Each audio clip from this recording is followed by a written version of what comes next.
3, 2, 1. Hello, and welcome back to the Comic Schtick Podcast, the podcast where comics are my shtick. My name is Blake T. Wild. You may also know me as smokey'svideos. And on this week's episode, it's sort of a very helter-skelter, just mashup of various topics. There's no real overarching theme to this episode of the podcast like there has been.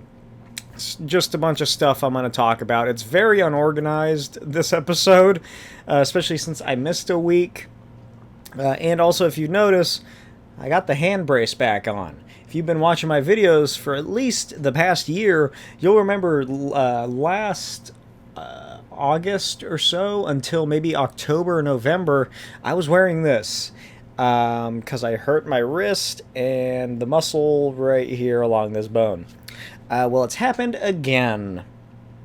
This time it was a different way it happened, but it's same exact spot, same exact hand, same exact pain, and it hurts. It hurts to move and to lift things, and it's not fun. So get used to this little guy back in my videos, but also get used to Destructo Boy, the Era of Alpha Cardinal, Part 1 of 2. Part 2 is coming very soon. Part 3, well, there is no Part 3. Issue 3 will also be coming out around the time of Part 2. I don't know why I was putting that back. Destructo Boy. It is a fun sci-fi romp through this giant space station in the far-flung future.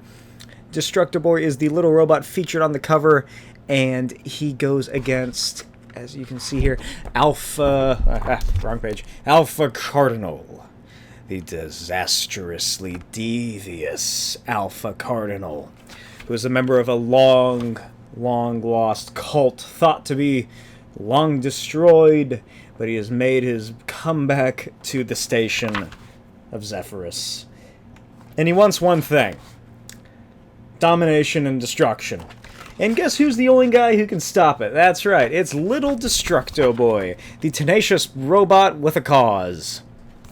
Destructo Boy, the Era of Alpha Cardinal Part 1 of 2 is $9.99 plus shipping and handling, and each physical copy comes with a free sketch, head sketch, of any character of your choosing. It can be Superman, it can be, every time I do this I look around, it could be a Ninja Turtle, it can be an anime character. I don't really follow anime, but it can be one of those. I'll do one of them as well. And of course, on the back, there is also a little character synopsis for a character featured in each issue, or characters that will be featured in the future, as issue 3 has. Stay tuned for that. So, definitely check this out if you're interested in fun sci-fi storytelling. It's decompressed storytelling, so if you don't know what that means, a lot of comics nowadays are quote-unquote written for the trade, is what you'll hear a lot of. That means that, it takes 6 issues to tell a story. This one, obviously, it takes 2 issues, but each of those issues has the characters trying to get something standing in their way, and a conclusion to where the characters achieve their goals. It is a full beginning, middle, and end in each issue, and that is a promise that I have kept for the 5 issues of Destructo Boy. You can pick up any of them. I mean, the Part 2s don't really make sense. It doesn't make sense to just read the Part 2 only, so definitely check out Part 1 once I have more of these out. But, yeah, you can get a full, complete story, beginning, middle, and end in each one of these issues. Like I said, there's going to be 5. The second and third are coming out soon. And, yeah, check it out. Support indie comics. You know, this isn't Marvel. This isn't the shitty paper stock that Marvel's printing their stuff on, like I bitched about in that Spider-Punk video that people are still annoyed about because I used clickbait.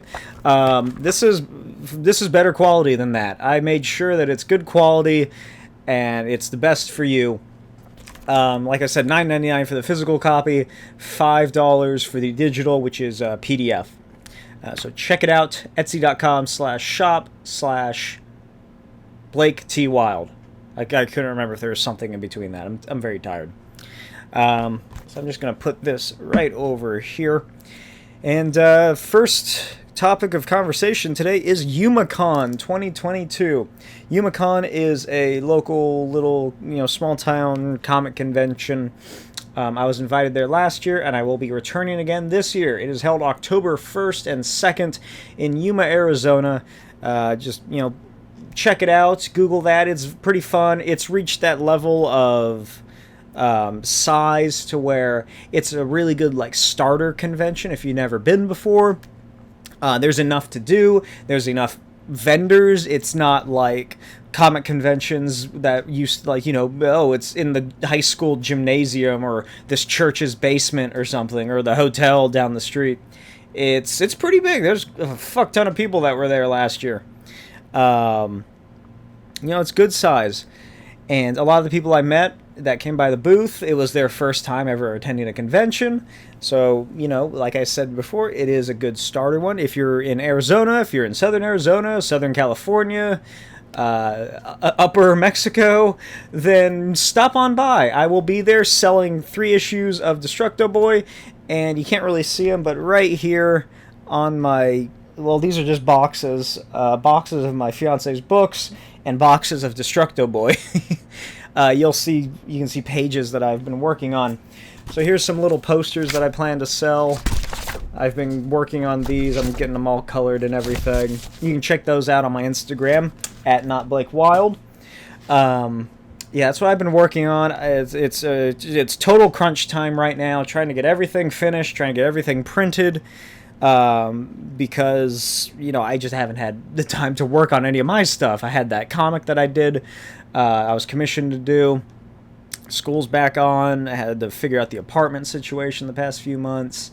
So I'm really fucking just full throttle in this last month. Under a month I have to finish all this shit.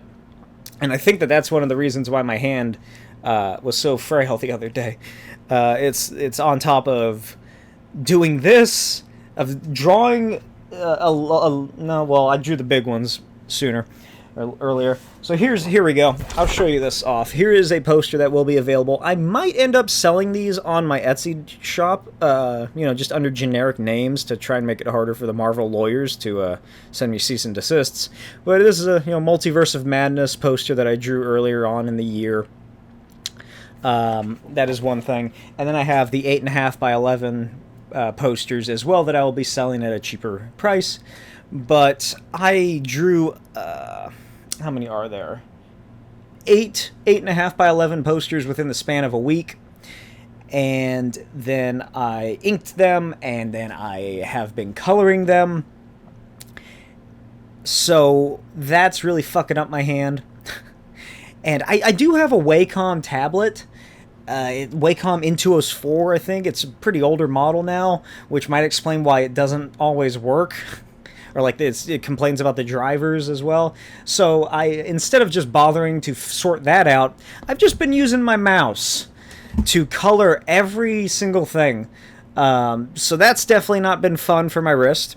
And yesterday, since I've only been wearing this today, my fiance and I went over to her aunt and uncle's house. We were there in the evening, just hanging out, and her 4 or 5-year-old cousin runs up to me, looks up, and goes, "Blake, I want to go whoosh." And so I'm like, "Sure." And so I pick her up, and I start playing with her, and I'm whooshing her around like this. She's freaking out and having a great time. And I put her down, and we stopped playing, and then later in the evening, when we were heading home, my wrist really began to hurt. So... it's been an accumulation of everything, and that was the straw that broke the man's wrist. So that's what I've been up to. Check it out. Check out my Instagram, check out my Etsy. If you're going to be in Yuma, going to YumaCon, like I said, cheap tickets compared to other conventions, smaller status, so you're more likely to find better deals if you're into comics or anime or manga. Or, they have props and shit, just collectible stuff. Last year there was this woman behind us who had, coffin-shaped bookshelves they were selling, stuff like that. Check it out, YumaCon 2022, just Yuma, Arizona, YumaCon, I guess is what you would Google, it might come up. But on to the next topic, which I was going to discuss, but I Could not do it.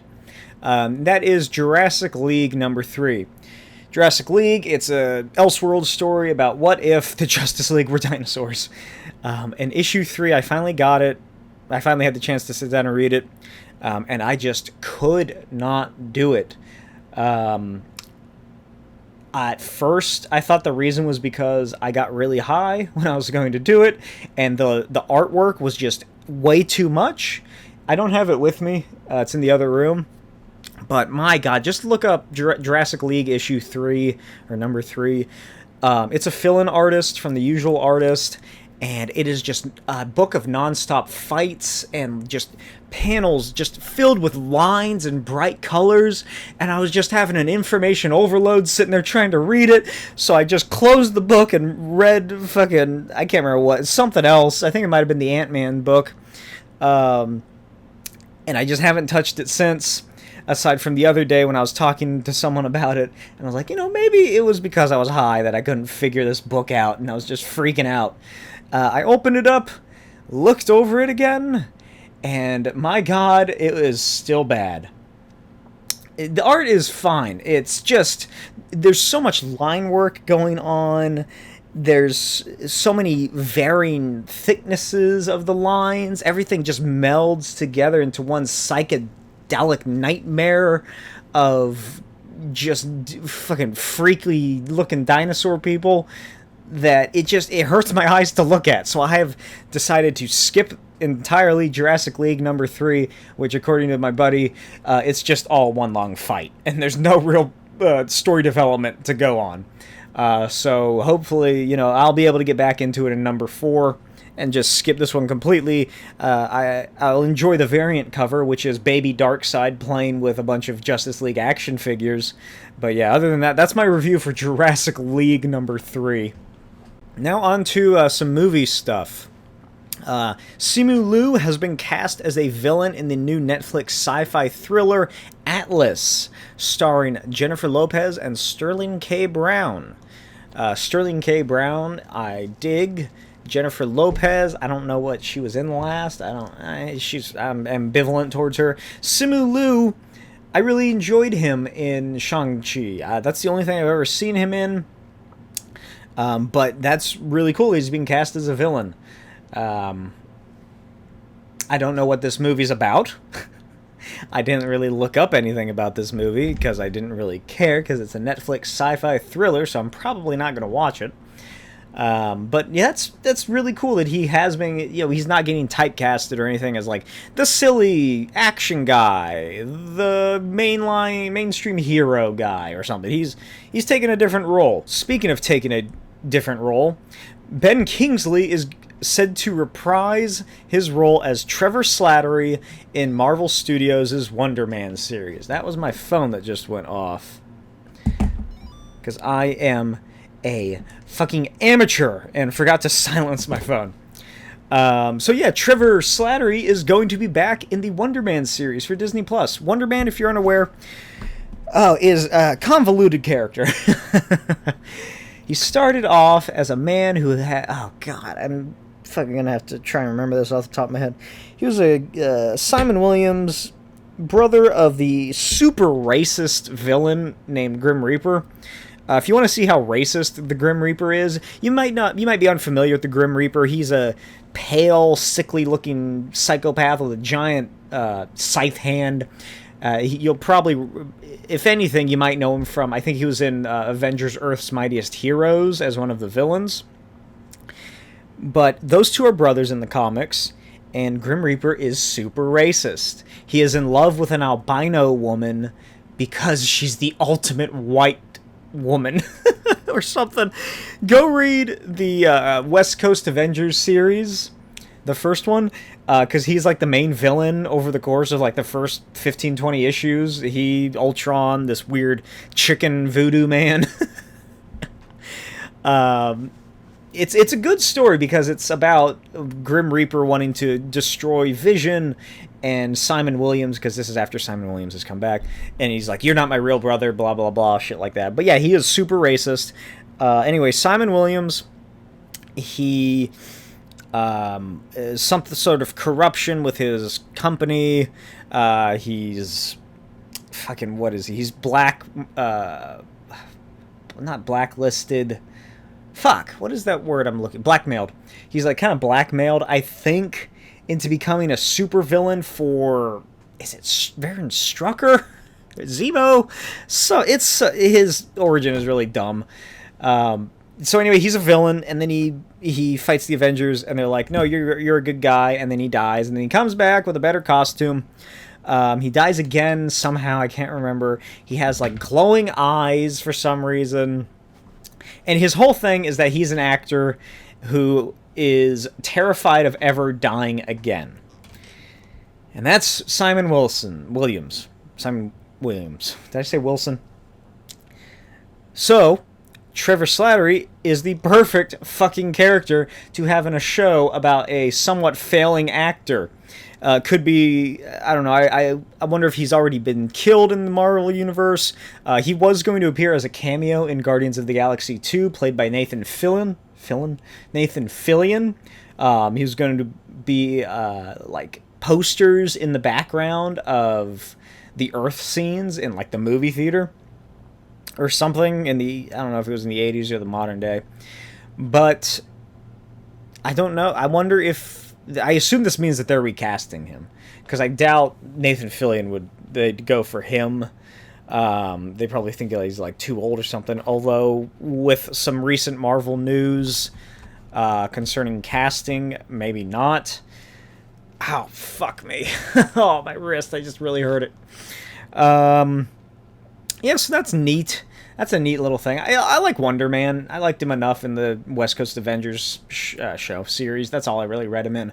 I have the first issue of his like miniseries or original series. Not as like a collectible thing. I was just searching through a dollar bin, I think at Phoenix Comic Con, and it was just in there. So I was like, yeah, sure, why not? It's a cool cover. But speaking of casting in the MCU, it has recently been rumored or leaked that Disney Marvel Studios has either been in talks with or has created contracts with John Boyega, Henry Cavill, Jodie Comer, Daisy Edgar Jones, John Krasinski, Giancarlo Esposito, and Denzel Washington. So who knows if this is true? If it's not true, that's going to be fucking hilarious because everybody is reporting on this. But, Giancarlo Esposito was talked about being Professor X. Jodie Comer was recently listed off as one of the people Marvel has apparently been looking at to play Sue Storm.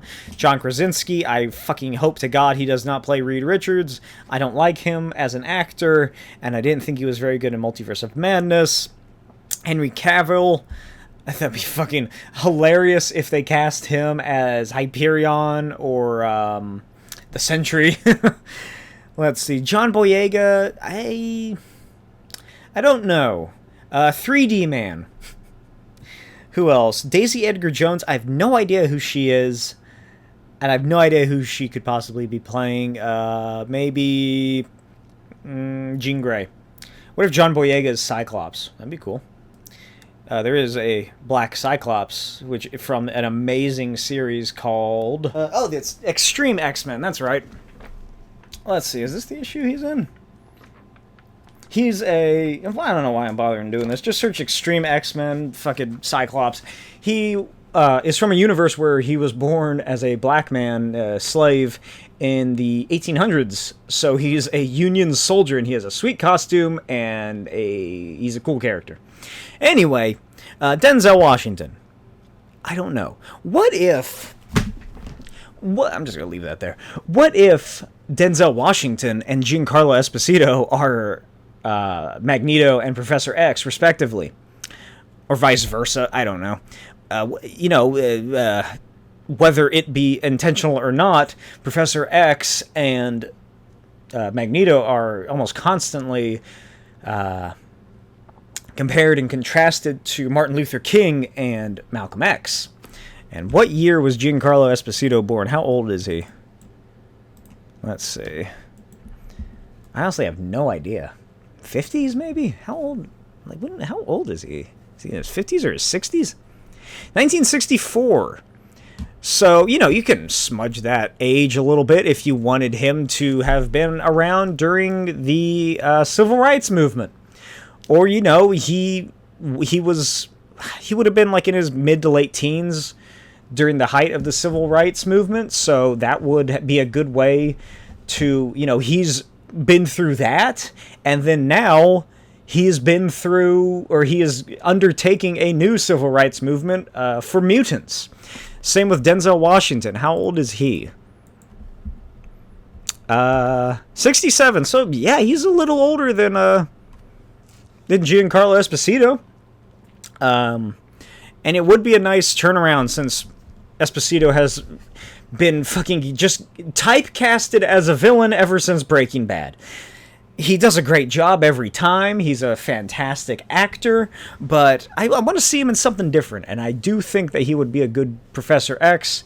Denzel Washington, he's fucking great. I was just watching Malcolm X by Spike Lee this past weekend. Holy fuck, is that a long movie? It's like 3.5 hours. So I paused it. I haven't finished it yet. Don't spoil it for me. But, Malcolm X is the one who's compared to Magneto, ironically enough, with Professor X. But he would be a fucking great role. He is a great actor. Both of them are. The other ones, I don't know who they could be, but I really would like to see Giancarlo Esposito and Denzel Washington become Magneto and Professor X. I think that would be really cool. All right, let's move on to, what's my next thing? Oh, yes, news about everybody's favorite DC sequel, Joker, La Fou à Deux, or whatever it's called.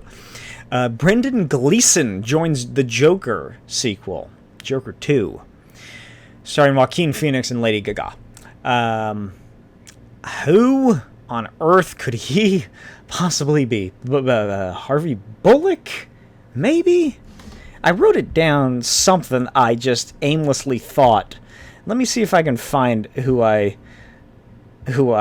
suspect him to possibly be playing, or who I would like to see playing. I don't know what I've really seen Brendon Gleeson in, aside from Paddington 2, the best movie ever, and now he's going to be in Joker 2, the worst movie ever.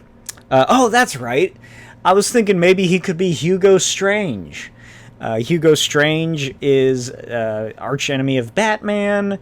He is one of the people who discovers Batman's secret identity in some iterations. He was the villain of Arkham City.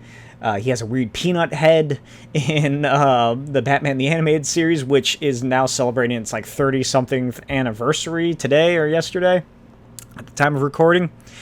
So that's interesting. He's a great actor. He's had a long career, and he has a good look to him. So yeah, I hope I am correct, as I always do, in that he is playing Hugo Strange.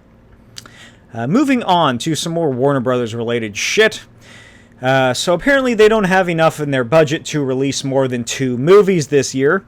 So what's going to be happening is Olivia Wilde's new film, Don't Worry Darling, is coming out.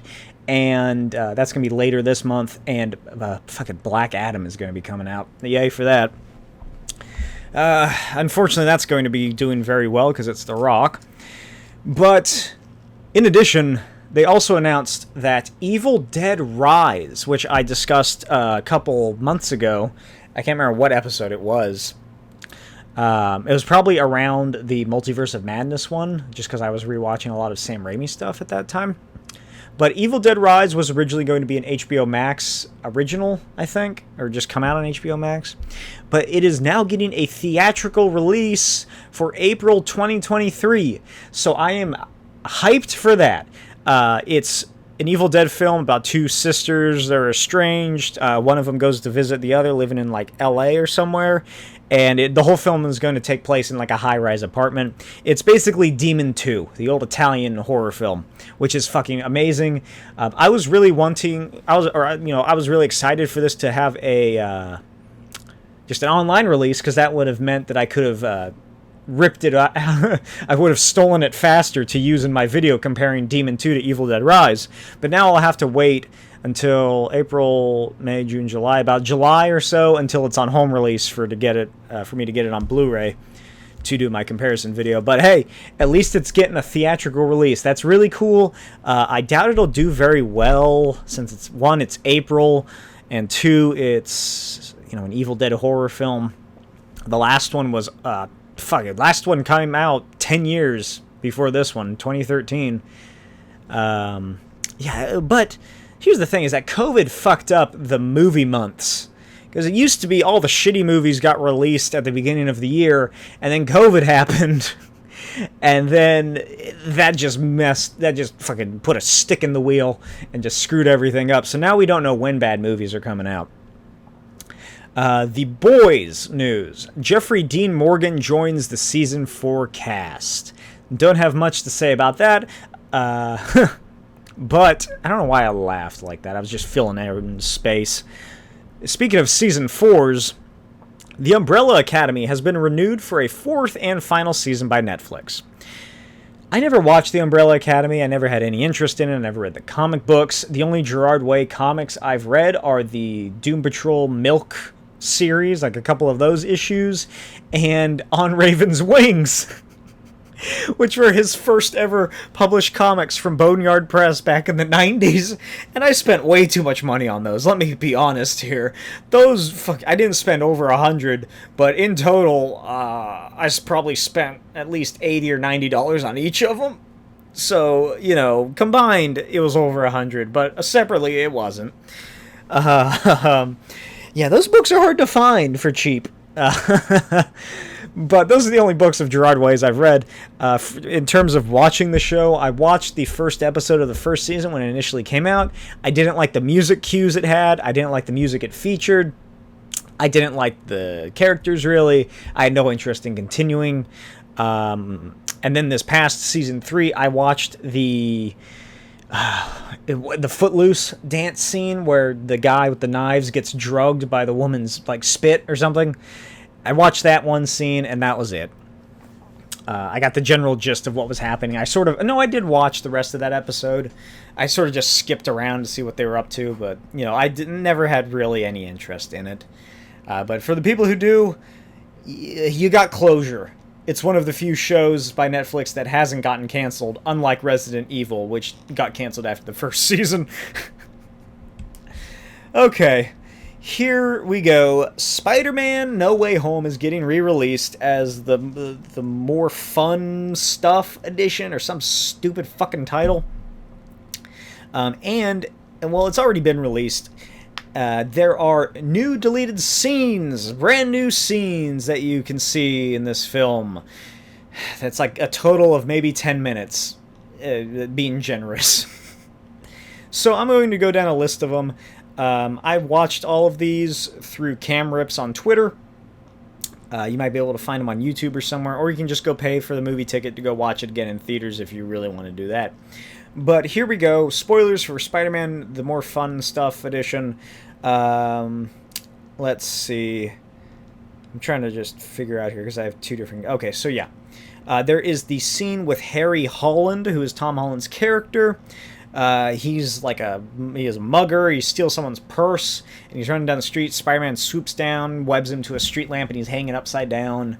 And this crowd of people comes up, and they're like, "Hey, you're a teenager. What gives you the right to be able to do this?" And some other guy's like, "What would give him the right if he was a man, if he was an adult? Let him stop crime." And it's just these people comedically arguing back and forth. It's like the scene in the first one where Spider-Man webs that guy's hand to his car, and Stan Lee shows up and tells him to shut the fuck up. And Harry Holland's character is like, "Oh yeah, Spider-Man and me were in on it the whole time. This is totally a scam." And then that's when the green paint happens. When the guy runs up, he's like, "Mysterio rocks!" And throws the green paint on him. There is a fun scene of Coach Wilson, who's Hannibal Buress's character. Hannibal Buress and Martin Starr's characters. Oh, and J.B. Smoove. I was so disappointed that they were barely in No Way Home. They were... Oh, I fucking love them so much. That trio of characters in the second film and the two of them in the first. Oh my god, they're so fucking good. They're just incredible characters. There's a scene with Coach Wilson in the gym class, and like he's like, "Hey, climb the wall. I want to see you climb the wall." And so Peter's climbing up the wall, and everybody's like, "Oh yeah, woo, yeah, fuck yeah, that's awesome." And then somebody goes, "Freak!" And it cuts to the next scene of them walking down the hall, and Peter like feeling weird, and people trying to like get his autograph and photo and shit. There's a long interview montage with Betty Brant interviewing Mr. Harrington, Mr. Dell, Flash, Ned Leeds. I don't remember if this was... I feel like this might have been in the actual movie, because the scene with her and Ned makes... Like, it felt familiar, like I've seen it before, but maybe it was just on some sort of promotional thing, because they did have, like, a Daily Bugle TikTok account, and I was like, oh, that's cool. It was, like, the one time I've ever actually used TikTok to, you know, actually watch videos and shit. And it was, you know, just fun, like, in-universe stuff of Betty Brant reporting on TikTok. But I don't know where this was, because I've seen a line before where she's talking to Ned, and she's, like, fucking being passive-aggressive with him. But it was a fun scene. Flash is like, oh yeah, I'm Peter Parker's best friend. This is how we came up with the Spider-Man suit design, stuff like that. There's a scene with Matt Murdock and Happy Hogan, which is... It's alright. It's nothing really interesting like I thought it would be. It's just them in a boardroom having a meeting between lawyers. But the best part is the post-credits scene, and that is Betty Brant doing like the highlights of the class of 2024. Yeah, 2024 is when that takes place. It takes place at the end of 2024. Oh well, no, because that's not how high school works. American high school, they graduate in May. So that would be 2025 then when they do graduate. Fuck, that means Peter dropped out, right? Yeah, he dropped out and fucking... Well, yeah, he was studying for his GED. Oh my god, my nose is so itchy. But yeah, so it's them doing like, class of 2025, here's to all the memories, and what a great year, and we'll never forget these memories. Memories! It's important to have memories of all of the great times and the great friends for the past 4 years. We'll never forget them. You know, it's really selling the fact that everybody forgets about Peter.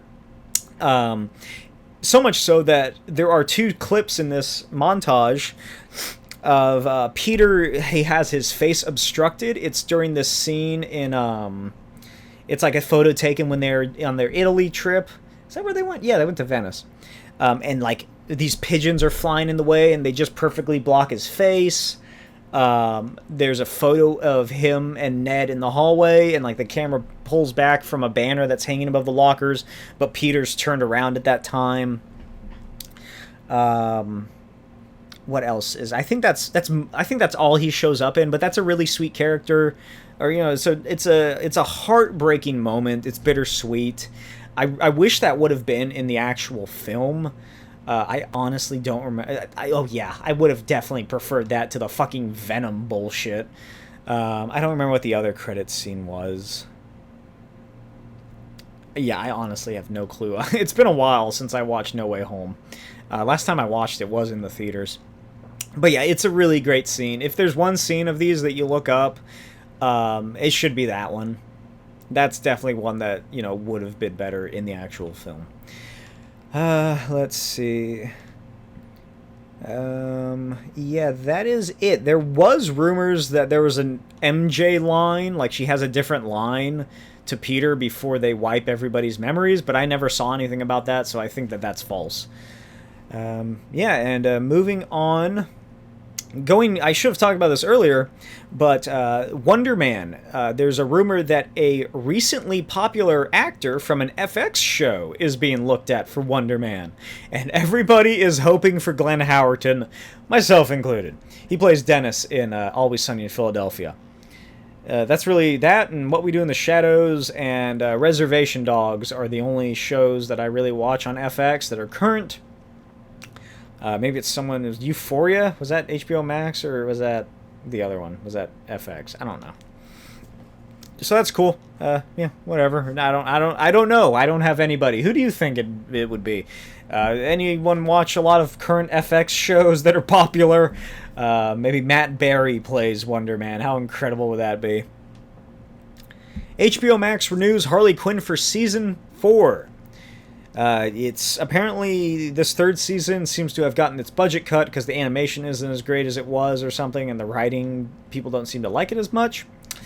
But I never watched it. I got like maybe a couple episodes into season 1 and it just fell off and never hopped back onto the Harley Quinn train. But everything I've seen makes it seem like a great show. I need to watch it. Now, even more so that it has a season 4. Now I'm going to talk about Reservation Dogs, or Res Dogs, season 2.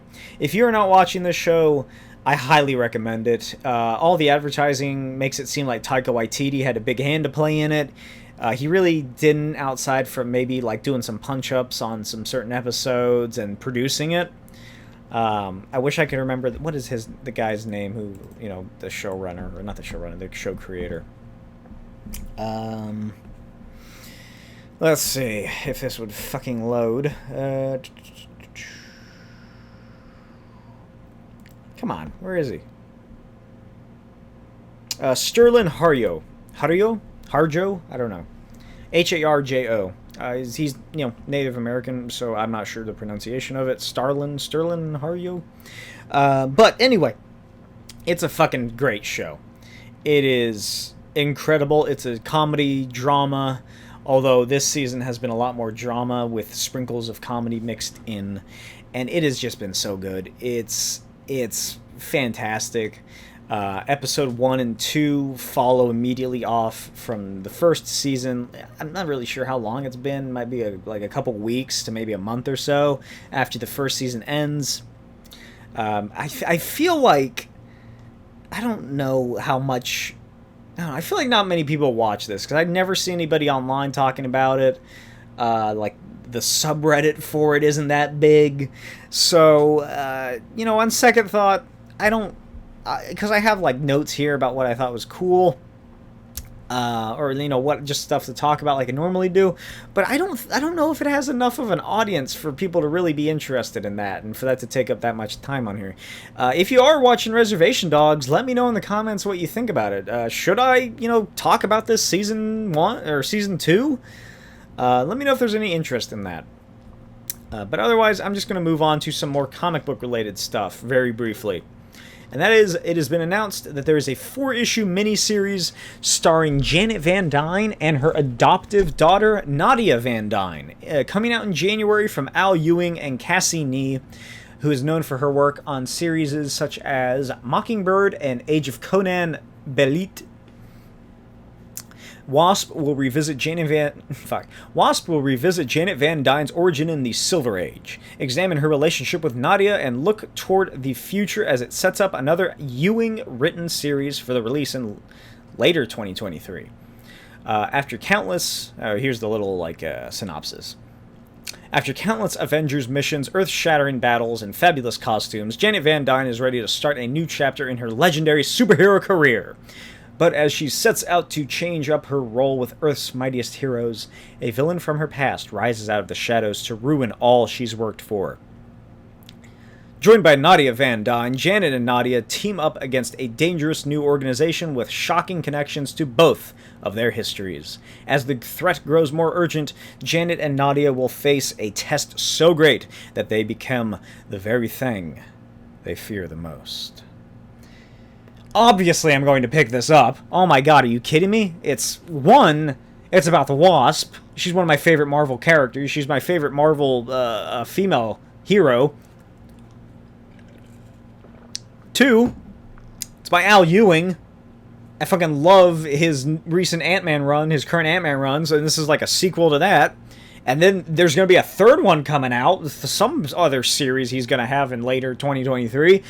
Maybe that continues through the through the Ant-Man family. Maybe it's going to be about probably not about Nadia since she's in this. Maybe it'll set up a Nadia Van Dyne, Janet Van Dyne. Maybe Janet and Hank will do some adventuring together. Maybe it's about Ultron. I don't know. But fuck, I better be reading it anyway. Nadia Van Dyne is a character I don't know much about. I never really got into her. I did get excited when they announced that Wasp was going to be getting a series, and then they're like, yeah, it's Nadia Van Dyne. Hank Pym's fucking ex-first wife who got gunned down and assassinated's child. His first child, who takes Janet's last name, and she was like raised in the Red Room or something. I never, that's all I really know about her. I don't really know. That's all I really have to talk about for that. Who knows what this fucking villain is gonna be? It's Al Ewing, so he's really, he's aware of the history of these fucking characters. He does his research. So I cannot wait. I don't really know what Cassie Nee's artwork looks like. But I do know that Tom Riley, the current artist for both the covers and the interiors of the current Ant-Man series, he'll be doing the covers at least, and they will be made out to resemble the style that he did for the Ant-Man series. So I am very excited to get these issues. I cannot wait for this to roll around. Another 4-issue miniseries, just like Ant-Man. So that would be actually pretty cool to display.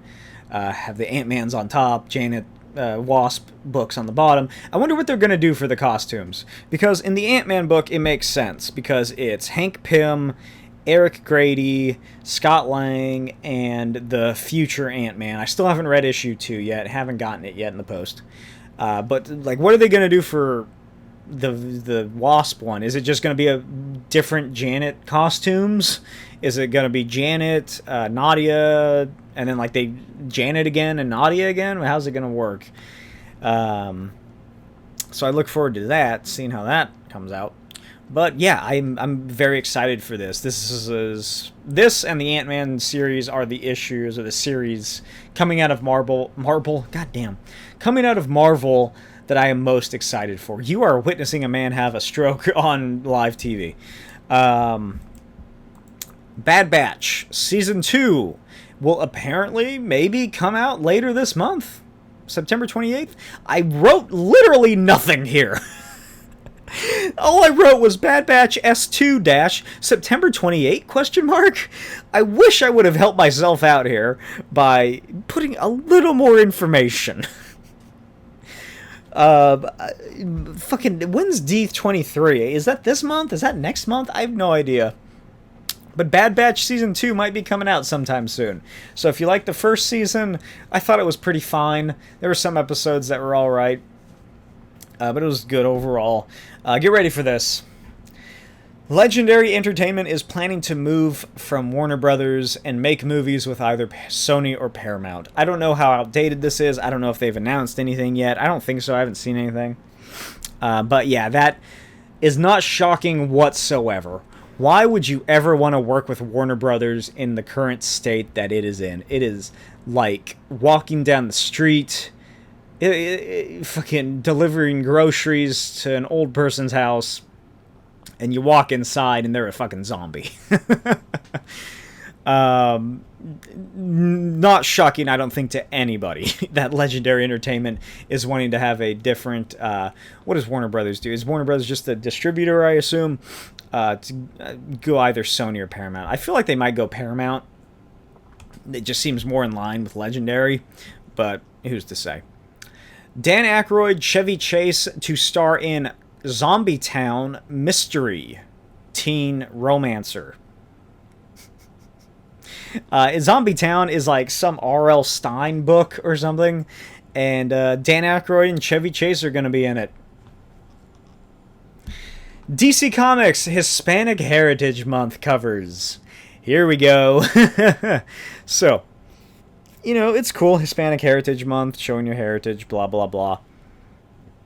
They want to get some kind of inclusiveness into this.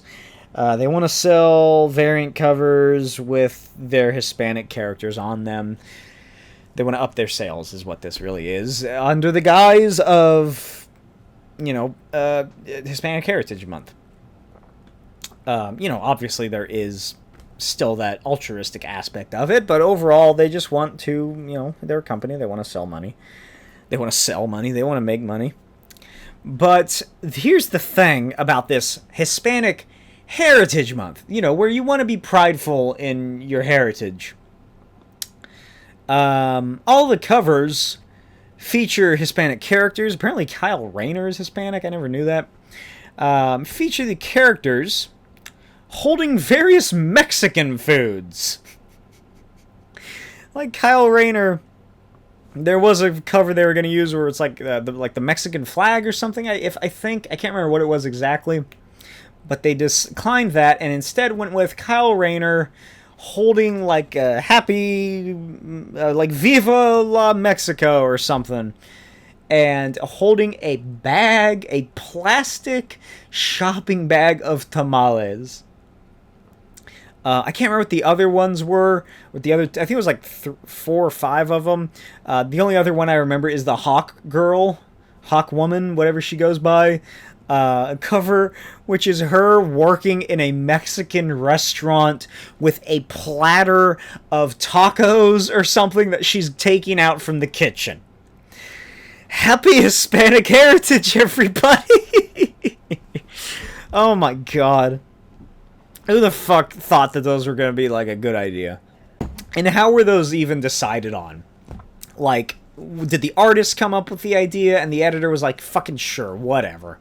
Or was it like, the idea sort of come from like the top down? Like, oh, let's hire an artist to do a Hispanic Heritage Month cover. What's a Hispanic character that we have? And somebody went to the DC Wiki fandom page and was like, edit Hispanic characters. Here's the list. Hawk Girl. People know who she is. All right, good. Let's hire so-and-so to draw Hawk Girl. And then they throw a dart out the wall. And it lands on crossing the border, and they're like, "Oh, let's try maybe not that one. Maybe that's a little too far. Maybe let's have her working in a Mexican restaurant in the back room." Oh my god, these fucking people. First it was the Miles Morales, what if he was Thor, and he's fucking that piece of garbage. And now this. At least this was just the cover, I guess. I don't know. Are these specific stories? I just realized, are these stories, are they just variant covers of the regular ongoing series? I have no idea. Which is my fucking catchphrase for this show. Moving on, Rob Liefeld has unveiled a new universe that he is creating called the Liefeldverse, I think. I wrote it, it's here somewhere, I'll get to it. This is from an article, I just stole all this. HEIRBORNE. HEIRBORNE. Like hair, or heir to the throne. HEIRBORNE. Original story that will appear in his upcoming Brigade Remastered Edition #1. So, Brigade Remastered Edition #1, he just hired a bunch of artists to redraw his Brigade issue, and then at the very end there's going to be like 4 or 5 pages of HEIRBORNE. Here's what Rob has to say. It's the most socially relevant, societal-minded comic I've ever done. It comes from a terrifying premise. If you're doing a Liefeld impression nowadays, you gotta do a lot of sniffling. He does a lot of sniffling if you ever listen to his podcast. Comes from a terrifying premise. If there were a super being, that person would oppress us, not serve us. Let me just read that again normally, because I lost it like halfway through. It's the most socially relevant, societal-minded comic I've ever done. It comes from a terrifying premise. If there were a super being, that person would oppress us, not serve us. So, he's doing what everybody's done if they want to make a commentary on Superman for the past 20 years. And then the article continues, HEIRBORNE takes place in a world in which a family of superpowered beings have subjugated the world, and only the select few get to live in a life of luxury and comfort. Think of them as the 1%ers of our world. Most people in the world of HEIRBORNE have to ration food and water, but there is hope in the form of a resistance. Liefeld is dubbing this tale as taking place in what he calls the Liefeldverse, a storytelling world he's been building out since the pandemic began. I have no idea what else takes place in this Liefeldverse. They don't list anything. I think this is the first one. Because I don't know what other new issues, like what new original stories he's come out with. Original. Liefeld continues, I believe the poor in the world are more at risk than ever. It feels like the middle class is indeed being wiped out, and the elite among us are reminding us of how elite they are, says Liefeld of conceiving the project amid the pandemic. The story will be 5 pages in the 30th anniversary celebration for Brigade Number 1. So, it's funny. That's fun coming from Liefeld talking about how the 1% is, evil and the middle class and the poor are at risk, even though this summer he fucking toured Italy with his family. I don't plan on getting this. I don't plan on getting this at all. I imagine it's going to be late. I imagine it's going to be terrible. I like Liefeld. I die on the hill of defending his art. But that's where I die on that hill. There is a hill right behind that hill that is defending him, his writing and his storytelling. I'm not going anywhere near that. I'm dead already before the enemy gets to that hill. But, this has been done so many fucking times before, which is what you can really say about a lot of Rob Liefeld comics. Maybe he'll get Alan Moore to come back, and this will be like a sequel to Supreme or something. Yeah, I don't see this being very good. I imagine it's going to have about 30 different variant covers. Rob, if you want me to make a variant cover, all you have to do is ask, buddy. I will do it. I will gladly draw whatever you want me to draw. I don't know. I don't think I'm going to be... Yeah, I doubt I'm going to be getting into this. Let's see. Bullet Train. See, I told you this was all over the fucking place. Bullet Train, I'm going to talk about briefly, because it's been a while since I've watched it. I think it's the most fun I've had at a movie this past year of 2022. It is such a fun film. I didn't realize it was based off of a book right before we saw it. I loved it. I 100% loved it. I was laughing the whole time. I loved the comedy. I loved the characters. All the characters were so fucking great, especially Tangerine and, what's the other? Lemon. Tangerine and Lemon. They were incredible. Oh my god, their fucking backstory was so... I was crying in this movie. I cried in this movie. I cried during Bullet Train. I mean, I cried a lot of movies. I'm crying sort of right now just thinking about it. I cried a lot of stuff. But, Brad Pitt's incredible. Spoiler alert, Michael Shannon is in this film. And I love Michael Shannon so much. He is such a he is incredible in everything he's in. Doesn't matter what he's in, he gives it his all. He is just so fucking great. He plays this like Russian ex-KGB guy who overtakes the Yakuza, and he's just so fucking good. I love the action and the violence and the storytelling. There's a whole section of this film that follows a goddamn water bottle around, and it's, if you've ever seen the Nicolas Cage film from the 2000s, I think it was Warlord or Lord of War or something, it opens up following a bullet from manufacturing to being shot out of a gun, and it's like that camera angle where like the camera's sort of attached to this water bottle and it follows it around. It is...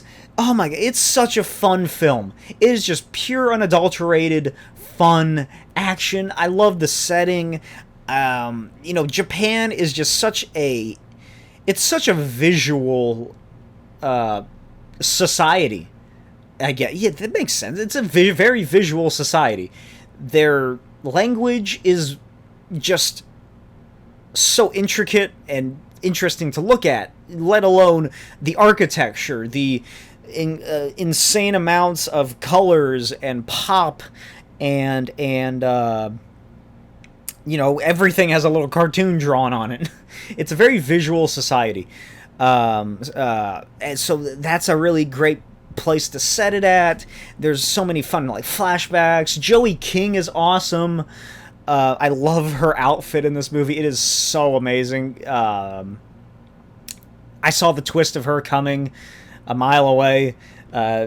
Spoiler alert, she's Michael Shannon's daughter, and she wants to kill Michael Shannon. So the premise of this movie is that Tangerine and Lemon, who are two, like, hitmen sort of guys, played by Aaron Taylor Johnson and, I'm never going to be able to remember his name. He played Phastos in Eternals, among other things. I think is he in Atlanta? I can't remember. They're hired to take Michael Shannon's son, who's like a deadbeat druggy guy who's just, using all the money his dad has, and he gets arrested and they get him out of prison. They're taking him back to his father. Meanwhile, Brad Pitt has been hired to steal this case of money from them, and meanwhile Joey King is on board and has this whole plot to kill her father. But it's revealed, like, in the third act that she is his daughter. And there were literally gasps in the movie when this happened. In the theater, people gasped at that revelation. I guess they don't realize what Russian sounds like or something, because very early on in her introduction, she says that her father always called her, like, Little Prince, and that's why she's called Prince. But she says it in Russian. She spits on his son, her brother. So I thought that was another dead giveaway, but I don't know, I guess some people just didn't get it. She's great. The comedy is great. The action is great. The writing is so much fun. Apparently most of this movie is the same as the book up until they get to the final stop, the station. I can't remember where it's at. Is it Kyoto, maybe? I think it's Kyoto. And then from there, the movie just takes its own direction. And it is just so fucking good. Definitely check it out. 100%. Oh, it is fucking incredible. Moving on. Mafia 4. Throwing a little bit of video game news in here. Why not? Mafia 4 is getting Mafia 4 is becoming a thing. Mafia 1, I never played it. Mafia 2 is a great game. I love it. Mafia 3, also never played it. It's set in, like, the 60s or the 70s, Louisiana. Mafia 4 is going to be a prequel to Mafia 1 and 2, which follows the character of Don Salarelli, who I don't remember at all. I don't know if he's in the second one. I assume so. Maybe. Oh, maybe not. I don't think he is. The game will seemingly chronicle his rise to power and explain how he became his crime boss, the crime boss that the Mafia protagonist Tommy Angelo ends up working for. Assuming that this ends up being accurate, the game will take place in the late 19th and early 20th centuries. Parts of the game's story are set to be set within Sicily. So, a lot of people were disappointed by Mafia 3. And I feel that this is a big course correction attempt by the team who makes the Mafia series. They're like, oh shit, people did not like the non-Italian Mafia stuff. Let's go back, let's undo all this. I saw a lot of discussion online where it was like, oh god damn, it's a fucking prequel. Why don't they do something like set in the 50s in Las Vegas, or like, in Nevada or something like that? That'd be far more interesting. So, like it says, if it is following this character as the prequel, it's basically going to be very similar settings to the first two games. I don't know. I don't know what sort of game mechanics they updated with Mafia 3. The main one I can think of from Mafia 2 is the lock picking, which was annoying, and the fact that if you drove too fast and a cop saw you, you would be arrested, which I love. So hopefully this is good, maybe if it picks up and, interest is well received in it again, I imagine they will be continuing with the more Italian aspect of the Mafia franchise. I Am Groot. I Am Groot. I Am Groot is the show I will be talking about. Well, I say show. It's a little less than... I think it's like... They're 5-minute shorts, but 3 of those minutes are credits. I'm just going to be going down the list. We watched all the episodes, which are obnoxiously not all listed together on Disney Plus for some reason. Even though Doug Days was, I think. Yeah, wasn't Doug Days was all one thing on Disney Plus, I think. I Am Groot. Magnum opus. I didn't know what the fuck was going on or what he was trying to get until I realized, he's just making little arts and crafts or something. The thing I really enjoyed about this was Jimmy Cliff's "You Can Get It If You Really Want." That is just such a fucking incredible song. I absolutely love it. I first heard it probably about 10 years ago. Yeah, that's about right. Oh my god. When I first watched the BBC something show Blackpool, which stars David Morrissey, who many Americans will probably recognize as the governor from The Walking Dead, and David Tennant, who played the Purple Man in Marvel's Jessica Jones, and also the 10th Doctor. It is a musical crime show about this shady little penny slot casino owner in Blackpool, England. England? Right, yeah, I think so. Trying to, make it the Las Vegas of the UK. And there's this murder mystery going on. David Tennant plays the police inspector. You can find all the episodes on YouTube. At least I think you still can. Be warned, they are in a terrible quality. And I have never had really any success in finding the DVD version of it. Maybe I should just try looking on a torrent site or something. See if there's any higher resolutions. But I highly recommend it. It's a English show, so it's pretty short it's short series, 5 or 6 episodes, each about an hour long. It follows David Morrissey, his wife, who, they're both, he cheats on her a lot, and over the course of the show, she progresses to getting out of this shitty relationship. Follows their daughter. I can't remember what her deal is. I think she's dating a 30 or 40-year-old man. And their son, who is he's addicted to some drug and he's closeted. It's a great show. I highly recommend it. Anyway, back to I Am Groot. The liquid simulations look terrible. You can really tell how cheap this show is in terms of budget because Rocket shows up in this and he looks fucking terrible. He's so stiffly animated because it's clearly all by hand and not motion capture. But the one redeeming aspect of Rocket Raccoon being in this is that he has little reading glasses that he pulls out of his pocket to look at Groot's little art piece.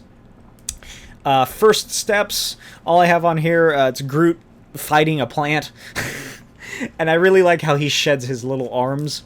He extends it out, and then when he wants to, instead of retracting it, since he can't really do that since he grew it out, he just sheds it off and another little hand grows out. That's a cool part.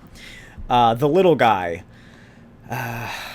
Oh yeah, this is a good one. This is my favorite episode. This is where Groot is just on a planet somewhere hanging out. And he finds this tiny civilization, or the civilization of tiny little blue aliens underneath a rock, and he builds a big fort out of sticks, and it takes him about 5 minutes, and then this big alien bird swoops in and scares him off and uses it as a nest, and he cries and throws a tantrum for 37 minutes.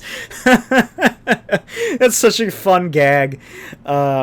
And, of course, Groot thinks he commits genocide when he accidentally crushes this little civilization that eats his farts, because Groot gets scared and he farts out a little leaf, and all the little tiny people eat it. It's a really fun episode. I don't know why, but I am just really into, stories about tiny civilizations. Microscopic civilizations under our very eye, stuff like that. The Lilliputans from Gulliver's Travels, etc. Groot's Pursuit. This was a weird one. It was fun. He has his little Groot pajamas. There's a dance-off between a pretentious fake Groot, who's like a shapeshifter alien or something made out of weird liquids that Groot ends up killing by rocketing out into space. And Groot takes a bath. It's very cute. I really like Lush Groot and his little, his little fashion show that he has for himself. So, overall, it's a fun series. Not as good as Doug Days or the I Am Forky, or Forky asks a question. I don't know. Not as good as either of those, but it's still fun, still enjoyable. It doesn't really take that much time out of your day. Moving on now. Finally, I get to it. After 3 fucking weeks, I'm talking about She-Hulk. She-Hulk is a character I love.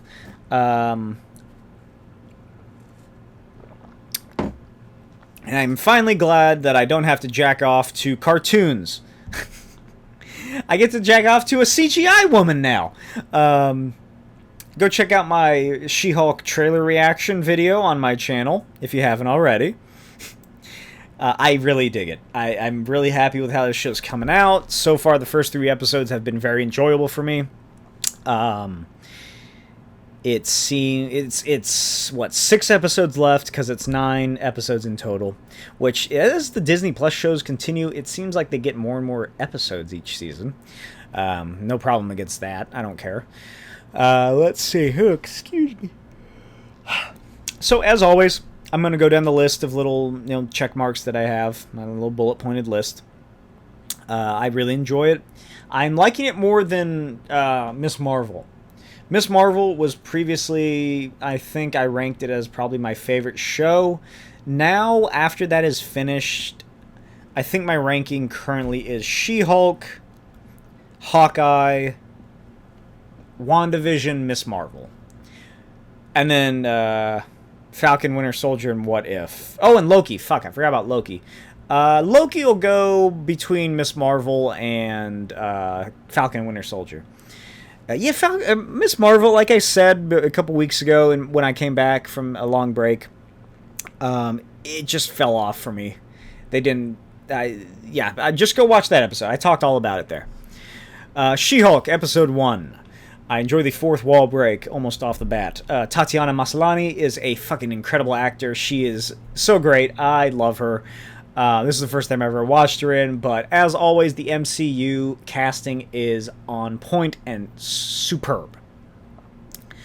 The Sicarian ship that comes down, the Sicarian courier craft, which I could not believe they did.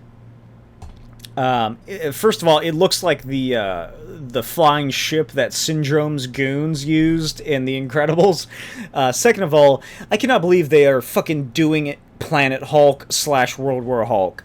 Holy shit.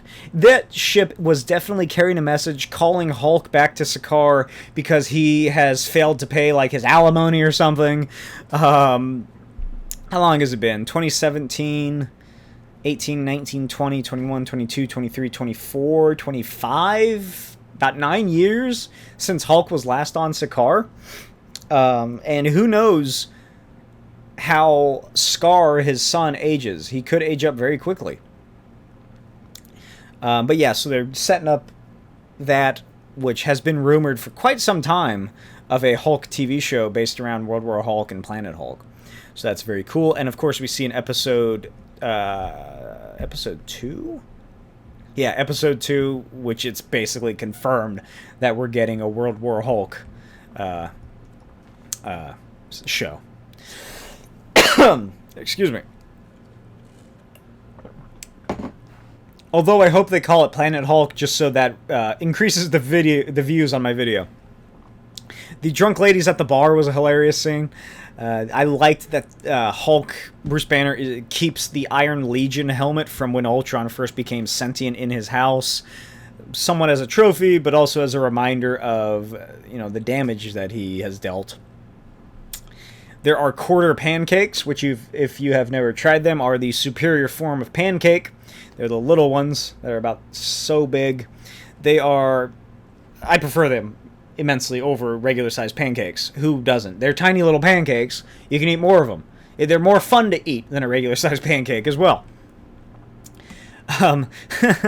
Bruce talking to Jen as like a horse is, oh my god, there's so much great just comedy in this show. I love their relationship. I love Bruce and Jen's fucking relationship together. Just them going back and forth at each other is just such fun to watch. It was such a great part of the first 2 episodes. Although, you know, Bruce is sort of not really there in the second one, but just this first episode was so much fun. Just their interactions together, I really loved. Let's see. I like Hulk launching the boulder into the atmosphere. BBTS. I have no idea what I really should have wrote this more, but I have BB space T period S period. I don't know what the fuck that means. Let's see. Oh, for some reason I thought that Wilson Fisk would be involved in this. I think it was when they're talking about the I don't know. I thought it was like from the court case or something they were discussing. I was like, ooh, maybe that's Wilson Fisk, and that's how Daredevil comes into this. But as the episodes go on, I don't think so. I am really into the courtroom lawyer stuff. I really dig that, even though the showrunners are like, yeah, we don't really know how to write that, so we didn't put it in too much, which is disappointing. But I really dig that kind of stuff. I dig it's world building. It's showing, you know, it's the slice of life stuff, which I enjoy. Here I go again. Marvel has always said, like, gone for we're the world outside of your window aspect of their comics by trying to make them realistic in a way. And that's what this does. That's what this show is that it takes the fantastical elements of a Marvel comic and it sets it in a realistic scenario. It's not Moon Knight where he's fucking just swiping around time like a goddamn DJ, or Loki, or Falcon and Winter Soldier. This feels like it's in a real world. There is just, we get to see the peons of the Marvel Universe in this. We get to see Jen's family.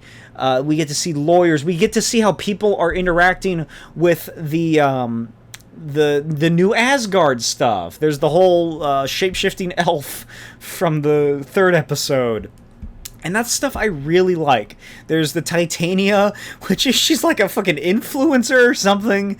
Which, like, if you're complaining about them making Titania, just look like a wrestler in furs and like an influencer, get better stuff in your life. Because you're fucking complaining about goddamn Titania. I love the credits for each episode. The art is fucking incredible. I really love the music choice. All Miss Marvel, this, not Falcon, Hawkeye. That's another show that's pretty similar to this because it's lower level. All the music in the credits is just superb. I love it. What else do I have for just general first episode? Captain America fucks. We know that he fucks. Maybe he fucked the woman who is played by the woman who plays Peter Quill's father. Peter Quill's mother. But yeah, he was banging those USO chicks. Good for him. He should have banged Natalie Dormer, too, when he had the chance. So here's an overlapping thing before I continue to the next 2 issues, or episodes. And that is that the She-Hulk animation looks incredible. The model is fantastic. I don't really think it looks like Tatiana Maslany that much. It's just, I tried comparing both of them, and just something happens with the jawline and the face that it doesn't look like her, like Hulk looks like Ruffalo. And I'm not sure what it is. Because when I look at Hulk, I see Mark Ruffalo. When I look at She-Hulk, I just sort of see a sort of amalgamation of Tatiana Maslany and this giant green woman. Maybe that's because I'm less familiar with Tatiana Maslany. I feel like that might be the case. I'm not used to seeing her. Fuck, I've been looking at Mark Ruffalo in these movies for the past 10 years. I've watched him in more stuff than I have her. So maybe that's what it is. Maybe it's just like some sort of face blindness thing to where my brain just isn't used to looking at her. And so I'm having an issue, really seeing the similarities. Does anybody else find that as a problem? What do you guys think? Let me know in the comments. The other thing about the model is that it doesn't look great in scenarios with a lot of lights. Obviously, most CGI models don't. They need to have that one key light coming in from a certain way, and then you can sort of lighten up a little extra bits here and there. But those hard shifted shadows, they really help sell the reality of it.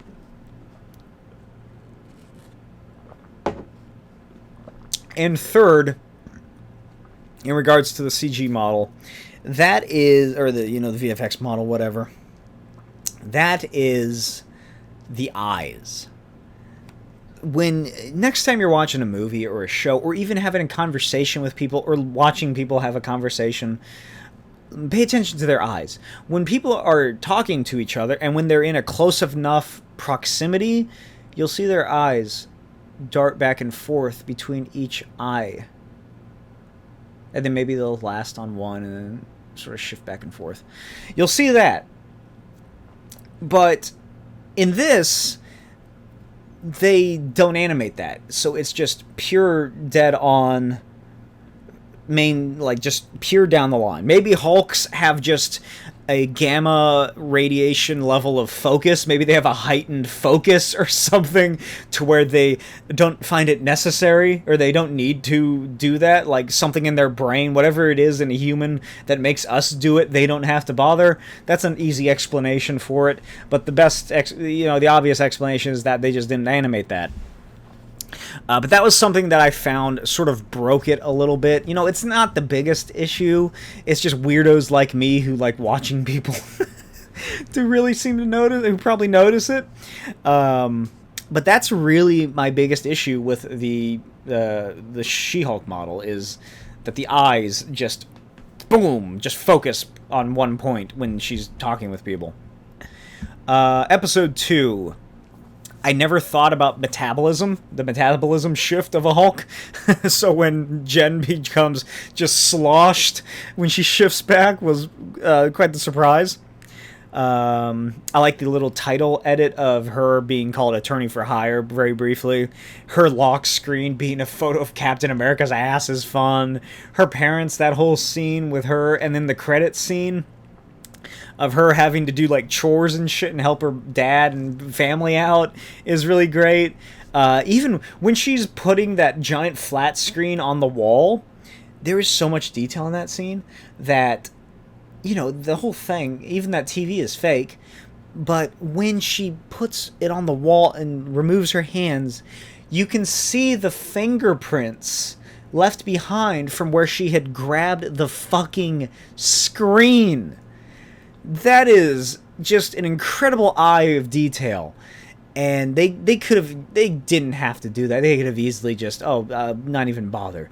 But they went above and beyond for just that one little aspect. And that's why they need to be paid more. America needs better unions. The Superhuman Law Division is a fun sort of thing going on. I'm glad that we finally get to see Abomination, Emil Blonsky back. Tim Roth is just a great actor. He's incredible. I'm so happy that he's back. I guess Emil Blonsky, for me, I say Agents of S.H.I.E.L.D. is canon because there's nothing to really point against it. There's no reason why it can't be canon. And they talk about the Abomination being in a cryo prison in Alaska or something like that. So seemingly he's been relocated after the fall of S.H.I.E.L.D. and is now in the Cube. I mean, come on, it's gotta be the Cube, the superhuman prison that's in the middle of the fucking desert. We just call it the Cube. Even though it doesn't really look like a cube, just say it's the Cube. The fucking best line is, "I'm a completely different person," literally. That got a big laugh out of me. Fucking people are complaining about that, or that's just got to be people looking for something to complain about, because that's a funny line. Come on. have some goddamn fun in your life for 1 fucking second to go, oh, it's because he was Edward Norton. Like, this shit doesn't have to be so fucking serious. It doesn't have to be high class. It's just a fun little one-off fucking joke that works in universe and out of universe. And it's a She-Hulk joke. It fucking... If Lou Ferrigno got, like, recasted, you don't think John Byrne would have made a joke about it in his She-Hulk run if he included Bruce Banner at all in that? Like, if this show premise was John Byrne's comic, he would have done way more with that. These episodes just go by so fucking fast, especially this one since I'm really enjoying it. Oh my god. And now Emil's haikus. So we get some little discussion about Emil Blonsky having written haikus. And the She-Hulk Twitter account said, like, oh, if this retweet, or if this tweet gets enough retweets or whatever, we will publish some haikus. Where the fuck is it? Well, maybe I won't talk about this because I can't find it. What the fuck? No, that's not it.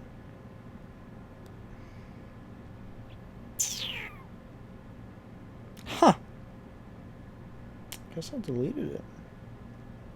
We'll cut this part out. Episode 3. Oh my god. That fucking montage of the fucking... all those the guy, like the incel fucking whatever guys online, the men's rights activists. Holy shit. I don't have a problem with female heroes. I'm just saying, make your own. Those are just 100%. They just went on like YouTube and just copy and pasted whatever those idiots on there were saying directly to the fucking script. Because that is like YouTube, Twitter, that is just everything those fucking morons are complaining about with the She-Hulk show. And, oh, the MCU. God, I fucking hate them so much. Just fucking do something with your lives. Get a fucking hobby that isn't misogyny. I really like Dennis's lawyer.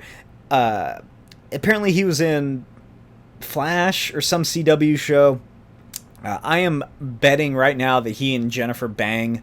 I feel like if he continues to show up, that it might be some sort of relationship where it's like he wants to be with Jennifer rather than She-Hulk. The line where the elf, speaking of this character, where the elf transforms into him, shapeshifts into him, and walks out going, I like harassing women in the workplace. It's my kick. Oh, fuck. I love this show. It is such a fun show. But yeah, I really like the lawyer character. He's a cool guy. He has a great face. His face is just so great. And I don't know what his name is.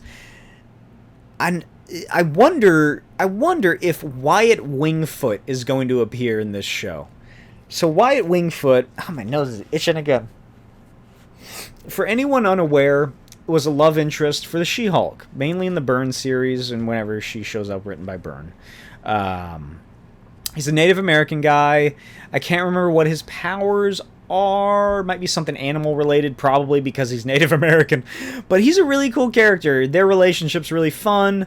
They're both fun people. You know, they get each other. They're both really strong and powerful people.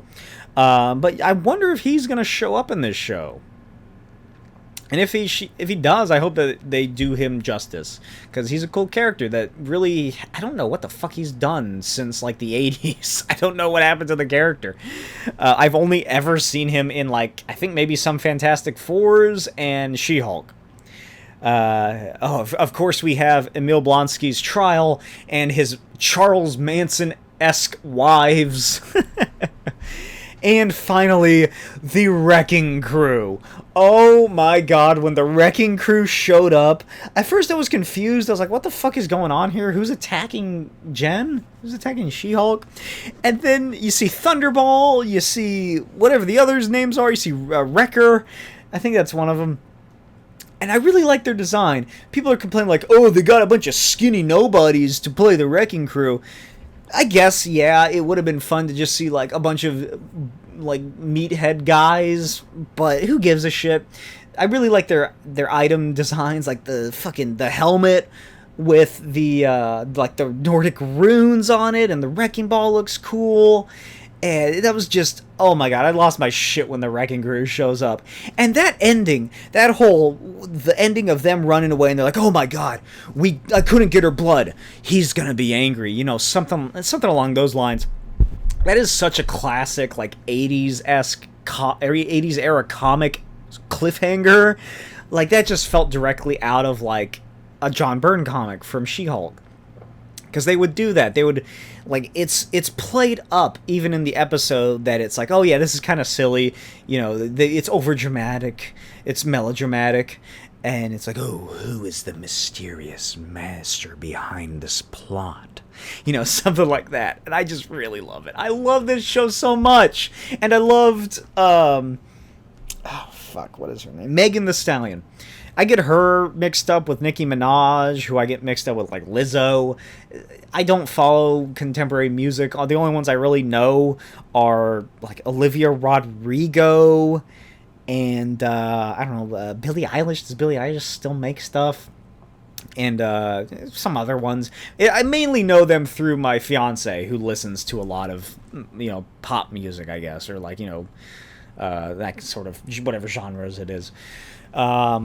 But I had no problem with this. I thought the fact that this elf has been masquerading as Megan Thee Stallion was hilarious. And there's, like, the joke about the idiot lawyer guy who's like, did you really think Megan Thee Stallion was driving around in a shitty little Volkswagen car? And then when she shows up in the court trial, oh my god. And then her and She-Hulk dancing at the end. It's so much, it's just fun. It's just fun. And then, like, again, if Megan Thee Stallion was popular enough in the 80s, you don't think John Byrne would fucking do something with it? That fucking book is full of pop culture jokes. It's full of meta jokes, fourth wall jokes, just stupid jokes. And John Byrne, I hate the guy. He's a terrible human being. But his She-Hulk run is incredible. And it's so lighthearted and fun. And I saw it best. I saw this comment, and I just had to copy it. It was talking about, you know, people bitching about, oh, She-Hulk is sexualized because she twerks. Oh my god! I thought they were trying to make it like not be women are sexualized in the workplace. Well, why is she twerking then? You know, stupid fucking bullshit like that. And this person, I didn't write down their name. It was on a Reddit thread somewhere. I think they said it best when it's these people who are complaining about the show, especially this, seem to think that if women don't like being required, or, quote, if women don't like being required to be sexual when men demand it, then women must not like to be sexual at all. And if it shows that they do like to be sexual, well, that's just out of character and is bad writing. Let me take that again. It's from a Reddit thread somewhere. I don't know where. It might have been in the She-Hulk subreddit, but I just feel that this is a perfect encapsulation and description of, you know, the people complaining about stuff like this. It is, if these people these people think that if, god damn it, the people that I'm discussing think, quote, if women don't like being required to be sexual when a man demands it, then that must mean that they must not like to be sexual at all. And if it shows that they do like to be sexual, well, then that's just out of character and is bad writing. End quote. And that, I think, is really what it boils down to. Is that it's that it's a double standard, I guess. It's, oh, men can be sexual, and it's, oh, he's just a hound dog. But if women want to do it, oh, they're sluts, and it's bad writing. Fucking Jesus Christ. Just the misogynistic, vitriolic contempt for this show is just so fucking ridiculous. The fucking people on YouTube, and if you're, I doubt anybody who thinks this way has made it this far into the video, but if you watch this and you hate it because of these reasons, go fuck yourself. Get a fucking life, you hack loser. Fucking do something to feel better about yourself than having. It's the problem, like, with people who are complaining about Kamala Khan and shit. If you have such little in your life that you have to feel better about yourself, feel superior about yourself, because of something as arbitrary as your skin color or your gender, then I pity you. Because you have nothing. You have nothing in your life to make you feel happy. You have nothing in your life to make you feel like a better person. You have nothing in your life that you care about more than this. If that's how you feel, then how sad of an existence must that be, to where you have to feel better about yourself because you're white, because you're a man, which is seemingly the primary place this comes from, but it doesn't have to be. If you feel better about yourself because you're black or fucking yellow or blue. That's my favorite thing, when people are listing off races or, like, you know, colors of people's skins, and then they go like, oh, they list off like the first two, which are white and black, the most commonly used ones, and then maybe they'll say yellow, and they'll be like, ugh, and then they'll go like, oh, green and blue. But that's what it boils down to, is where these people are coming from, is that they don't have anything in their lives to feel good about. They probably absolutely are not very social. They are, you know, it's that generality of an incel take. It's, oh, this woman doesn't want to fuck me because she's a bitch and a slut, and she is like, she doesn't see who I really am. She doesn't see that I'm a nice guy. I'm a nice guy. Why won't she fuck me? But I hope this doesn't get... I don't give a shit. If you edit this out of context, whatever.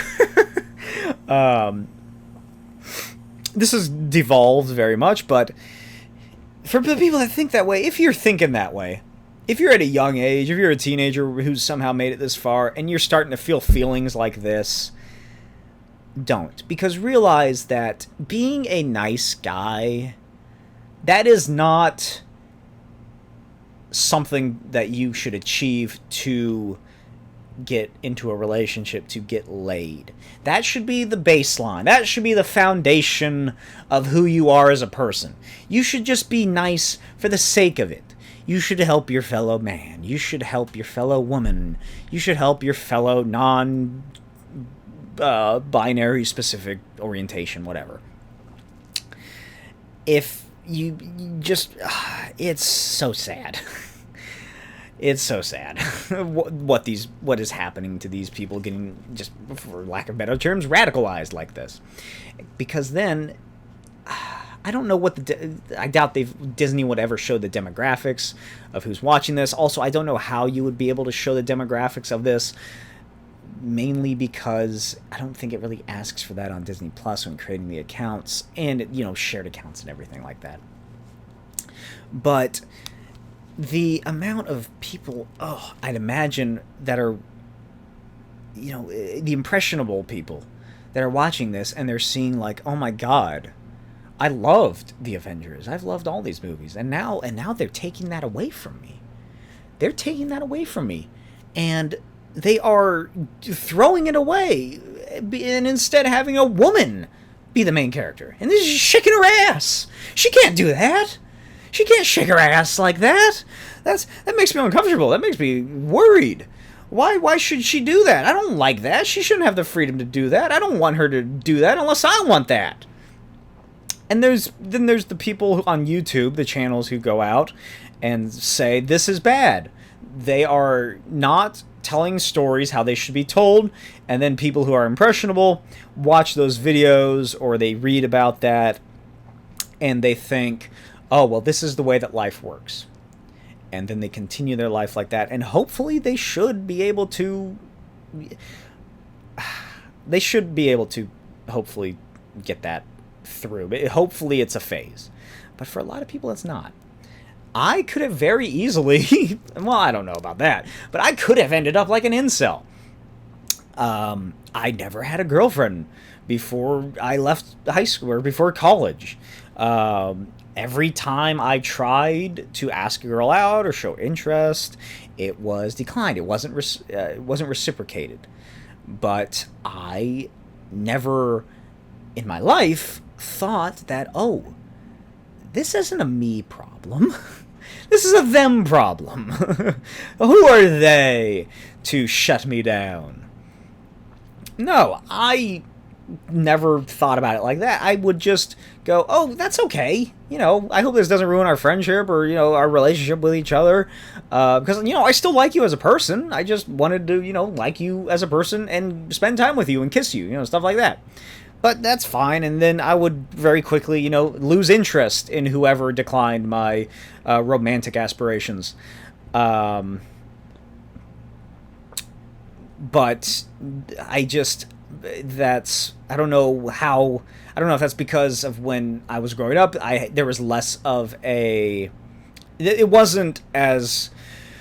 This misogynistic community, I guess, for lack of better terms, it wasn't as broad as it is now. There wasn't any Comicsgate. There wasn't like the YouTube channels and shit that were blowing up.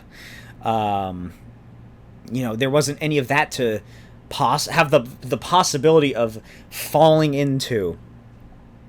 So maybe, you know, that definitely had a part to play in it.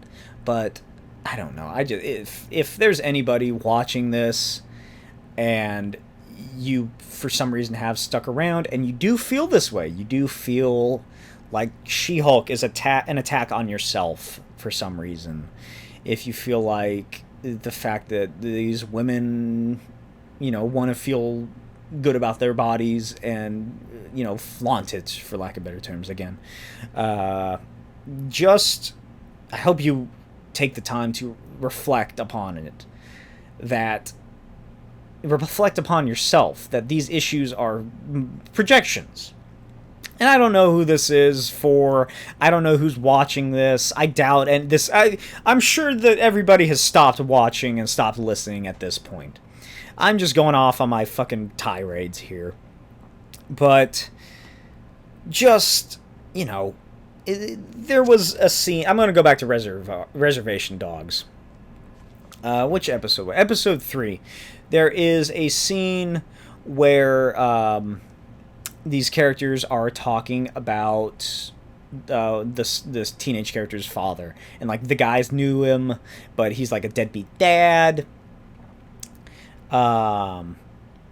And the guy says that, oh yeah, your dad makes a mistake or something like that. The quote is, "A man makes his mistakes because men learn from experience," which is to say that, oh, he cheated on her, but that's okay because he learned not to.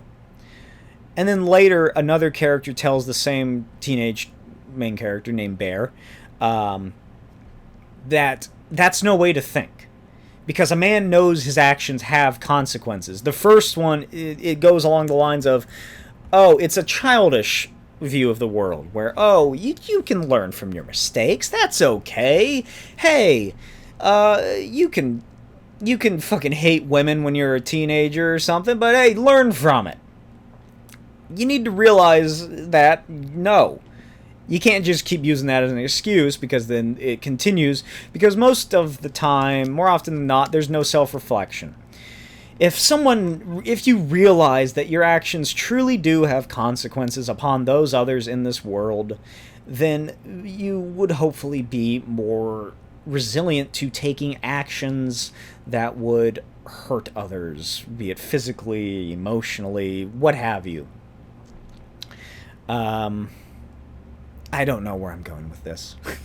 This really just broke down into my personal philosophy via anger of these kinds of outspoken communities. I know it's the what's the term? The loud majority, I guess, is what I'm complaining about here. But still, it's enough of a problem to where we shouldn't not talk about it and not try and work through these things. That's all I ask, is that we work through them and you get over it. Get over it. Here's what it boils down to, motherfuckers. Get over yourself. You're not that important. Nobody gives a shit what skin color you are, what gender you are. Nobody gives a shit if you think that you're a nice guy. Because unless you are actually a nice person, nobody's gonna like you. And, yeah, and if you're the kind of person who, when asked a question about yourself, like, oh, describe yourself, and you say, I'm a nice guy, odds are you're not. In conclusion, She-Hulk is a great show. I really dig it. And that brings us to an end of this episode. Destructo Boy, The Heir of Alpha Cardinal, Part 1 of 2 is coming out, or no, is already out. I'm holding it right here in my goddamn hand. What am I talking about? Etsy.com/shop/ I think it's / Blake T. Wild. Make sure you capitalize the B, T, and W. $9.99 plus shipping and handling. Comes with a free head sketch of any character you're choosing. Superman, Joker, Spider-Man, She-Hulk. I'll do anything. Do any characters. If you like my art, check out Instagram. Again, I'm posting those posters that I have, fully colored, fully rendered, and everything. Exactly what they'll look like when you purchase them. So check that out. I hope you made it through this episode. It's almost 2 hours. Let me know what you thought of all the topics in the comments below. Keep it civil. I'm not afraid to delete shit. I don't care. But yeah, let me know what you thought. What do you think of She-Hulk? What do you think of Bullet Train? Thoughts on that Liefeld comic that's coming out that's going to be awful? Who do you think Brendon Gleeson's going to play in Joker 2? I don't know. I'm thinking Hugo Strange. But yeah, that's a wrap on this episode of the Comic Schtick Podcast. Like I said at the beginning, I might not have an episode out next week. It might be every other week for now until I just don't have so much of a workload for me, because again, I'm also going to school, but thankfully I can get most of that done while I'm at work. Most of the assignments. But yeah. And that brings it to another episode 23. I don't know what I'm going to title this. She-Hulk, I guess. But yeah, I will see you next time. Stay safe, have fun, enjoy life, don't be an incel. As I always say. Bye.